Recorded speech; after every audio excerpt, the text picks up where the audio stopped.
Sorry استعفے تو دے چکی ہے پی ٹی آئی. یہاں سے پنجاب سے بھی استعفوں کے بارے میں سوچا جا رہا تھا، تو انہوں نے کہا کہ پنجاب سے فی الوقت استعفے نہ دیجیے گا، اور 17 جولائی سے پہلے لانگ مارچ مت کیجیے گا، اس سے ہمیں نقصان ہو سکتا ہے. ہمیں ابھی واپس پارلیمانی پولیٹکس پہ آنا چاہیے. اور یہ بھی انہوں نے خان صاحب کو مشورہ دیا کہ آپ کسی بھی طرح سے دوبارہ اسمبلیوں کے اندر واپس چلے جائیں، چونکہ اس سے پی ٹی آئی کو ناقابل تلافی نقصان پہنچ رہا ہے. تقرریاں ہوتی جا رہی ہیں جی بڑے اہم عہدوں پر. چیئرمین نیب کی جو مدت ہے اس میں اب صرف 48 گھنٹے ان کی مدت بقایا رہ گئی ہے، یعنی 48 گھنٹے کے چیئرمین نیب مزید رہ گئے ہیں جاوید اقبال صاحب، اور نئے چیئرمین نیب کا تقرر ہونا ہے. 2 جون کو ان کی مدت ختم ہو رہی ہے. تو نئے چیئرمین نیب کا تقرر جو ہے اوبویسلی راجہ ریاض صاحب friendly leader of the opposition جی، گورنمنٹ کے اپنے ہی نون لیگ کے اپنے ہی لیڈر آف دی اپوزیشن ہیں، تو وہ تو نون لیگ جسے چاہے گی تقرریاں کرتی جا رہی ہے ہر جگہ پہ. اور الیکشن کمیشن کا جو نئے چیئرمین نیب ہیں وہ بھی اپنی مرضی کا لگا لے گی. گو کہ جسٹس مقبول باقر صاحب جن کے بارے میں گورنمنٹ نے حکمران اتحاد نے فائنلائز کیا ہے، ایک بہت ہی ڈیڈ آنیسٹ بندہ ہے، اور میرے خیال سے کسی بھی پولیٹیکل پارٹی کو اس شخص پر کوئی اعتراض نہیں ہے، کیونکہ بالکل ہی نان کنٹروورشل ایک شخصیت جو ہے اس کا نام سامنے آیا ہے. پہلے جو نام سامنے آ رہے تھے ان پہ کافی شور مچ گیا، جن میں فواد حسن فواد صاحب کا نام تھا، جن میں بشیر محمد صاحب کا نام تھا، ان میں سابق جو چیئرمین نیب تھے قمر زمان چودھری صاحب ان کا نام تھا. ان پہ کافی شور مچ گیا، جس کی وجہ سے اب مقبول باقر صاحب کا نام لیا گیا، جو کہ بہت ہی نان کنٹروورشل ایک شخصیت ہیں، غیر متنازع شخصیت ہے اور بڑے ایک ریسپیکٹیبل شخصیت ہیں، ان کا نام آیا ہے.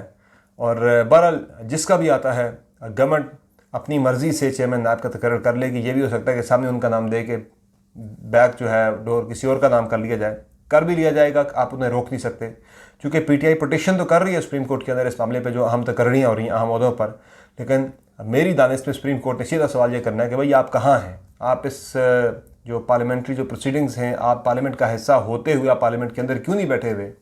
لیڈر آف دی اپوزیشن، آپ سب سے بڑی پولیٹیکل پارٹی اپوزیشن کی، آپ کا لیڈر آف دی اپوزیشن کیوں نہیں ہے؟ تو یہ جو ہو رہی ہیں تقرریاں ہو تو آ ہی نہیں رہی ہیں.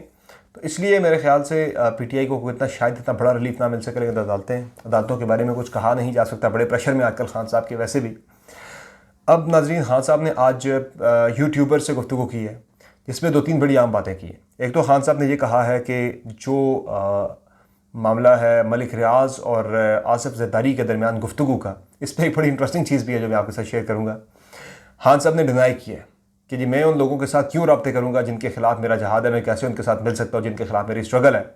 نمبر 2، خان صاحب نے کہا ہے کہ یہ جو معاملہ ہے اسرائیل کے معاملے پر مجھ پر کافی زیادہ دباؤ تھا کہ میں اسرائیل کو تسلیم کروں، لیکن کن کی طرف سے دباؤ تھا وہ میں ابھی نہیں بتاؤں گا، وہ میں آگے چل کے بتاؤں گا ان کے نام کہ کہاں سے مجھے یہ پریشر تھا. آبویسلی وہ کسی ادارے کی طرف خان صاحب اشارہ کر رہے ہوں گے، لیکن پھر ساتھ یہ پروف بھی کرنا پڑے گا خان صاحب کو. اچھا، اب یہ جو معاملہ میں آپ کو انٹرسٹنگ بات بتا رہا تھا، آصف زرداری اور ملک ریاض والی کال کی، پیپلز پارٹی والے بڑے سیانے ہیں، بڑے ہی سیانے لوگ ہیں جی. وہ بڑے طریقے سے کھیل رہے ہیں اس آڈیو لیک پر. آج پیپلز پارٹی کی طرف سے بیانات سامنے آئے. دیکھیں جی، ہمیں تو بڑی تشویش ہے اس بات پر کہ سابق صدر آصف علی زرداری صاحب کے فون ٹیپ ہو رہے ہیں. اب اس سے وہ یہ چیز امپلائی کرنا چاہ رہے ہیں کہ جو کال ہے وہ جینون ہے، رابطہ بالکل ہوا ہے، لیکن ہمیں پتہ ہی نہیں ہے اس معاملے کا کہ یہ کال جو ہے کہاں سے لیک ہوئی ہے. کی تو یہ ڈیلیبریٹلی کی گئی ہے، اب کس نے کی ہے؟ پیپلز پارٹی اس سے جان چھڑا رہی ہے کہ بھائی ہمیں تو نہیں پتہ اس کال کے بارے میں. ہاں، یہ تشویش کا اظہار کیا گیا بڑے ڈرامائی انداز میں کہ جی ہمیں بڑی تشویش ہے کہ سابق صدر کے فون ٹیپ ہو رہے ہیں. بہرحال جی، یہ تو بڑی ایک انٹرسٹنگ کہانی ہے. اور یہ جو استعفوں کا معاملہ ہے پاکستان تحریک انصاف کے ارکان کا، اس پر بھی اسپیکر نیشنل اسمبلی نے قانونی رائے جو ہے وہ مانگنے کے لیے قانونی ٹیم کو طلب کر لیا ہے. چونکہ پی ٹی آئی کی طرف سے یہ ڈیسیژن ہوا ہے، یہ ڈسکشن ہوئی ہے، یہ ڈیسیژن ہوا ہے کہ چونکہ ہم پہلے اناؤنس کر چکے ہیں استعفے، آج خان صاحب نے بتایا، آج یوٹیوبرز کو بتایا کہ ہم چونکہ یہ فیصلہ کر چکے ہیں پارلیمنٹ چھوڑنے کا، ہمارے ارکان نے تو کھڑے ہو کے ڈیسکوں پہ اعلان کیا تھا کہ ہم استعفے دے رہے ہیں. پبلکلی جن کی اناؤنسمنٹ ہوئی، باضابطہ جو منہ سے بول کے جنہوں نے اناؤنس کیا، وہ 3-4 نام ہی تھے: شاہ محمود قریشی، فواد چودھری، شیری مزاری، جنہیں گورنمنٹ ٹارگٹ بھی کر رہی ہے کہ پہلے مرحلے میں ان کے استعفے تو ہر صورت میں منظور کرنے ہیں، کسی اور کے کرے نہ کریں. لیکن باقیوں کے حوالے سے یہ ہے کہ ان کے استعفے منظور کرنے کے لیے جو پالیسی ہے اس میں راجہ پرویز اشرف صاحب نے، جو قانونی ماہرین ہیں، ان کو بلایا ہے مشاورت کے لیے، ان کی قانونی رائے لی جائے گی کہ کس طرح سے ان کے استعفے منظور کرنے، چونکہ یہ ایک قانونی اور آئینی اس میں ایک آ جاتا ہے، اس پہ قانون خاموش ہے کہ اگر کسی ممبر نے لکھ کے استعفیٰ دے دیا ہے اور وہ استعفے کی ویریفیکیشن کے لیے نہیں آ رہا اسپیکر کے پاس، تو اس کا استعفیٰ کیا قبول کیا جا سکتا ہے یا نہیں کیا جا سکتا، جب اس کا لیڈر یہ کہہ رہا ہے کہ بالکل یہ استعفے ہم نے دے دیے ہیں.